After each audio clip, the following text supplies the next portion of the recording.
It's time for another superhero movie. How could audiences stay away from such a compelling roster of characters? Yes, of course, I'm talking about the Suicide Thunderbolts? The fuck is that? Well, it has an asterisk, so I'm assuming that's a working title. Let's just start the review.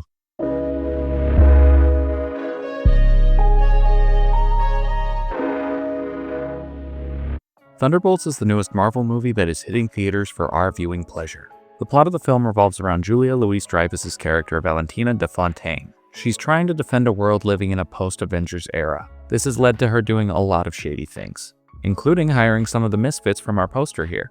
And they do a lot of illegal activities on her behalf, which would be all well and good, but de Fontaine is being investigated by the US government. This leads to her panicking to the point where she tries to terminate all of her secret work, including those misfits she hired.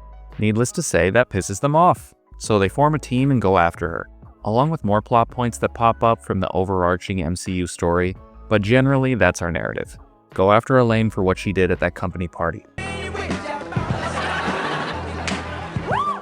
Full transparency, I haven't been watching the MCU TV shows, and I missed the Black Widow movie, so the only two characters I recognized from the team were Bucky and the invisible chick from Ant-Man and the Wasp. Besides that, all these characters were brand new to me. So what was my first impression?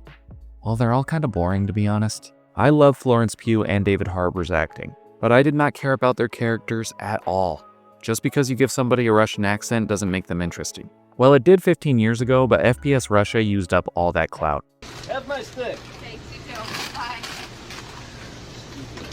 The rest of the cast was pretty boring as well. There is a subplot introduced early on in the film that leads me to believe they were planning on giving us more backstory for some of these guys, but that doesn't really go anywhere. No, all we get is MCU-style comedy, which has just evolved into being socially awkward, I guess. Go in and they rip out all of your reproductive organs. They just get right in there and they chop them all away, everything out. The only thing creative that this film had to offer was at a point one of the villains basically manifested himself as the embodiment of depression. That sounds corny, but it was really cool seeing it in the movie. Besides that, I couldn't wait for it to be over. I was tapping my foot and arguing with Mr. Peterman. You don't like the movie? I hate it!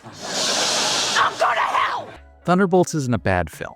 It's just generic. If you want to watch a band of undesirables assemble a team, just go watch The Expendables, Suicide Squad, or The View. There's so many options if you enjoy this type of movie, so I don't see any reason to watch this one. I don't know, it wasn't my cup of tea. But that is it for me. And as always, thank you for your time.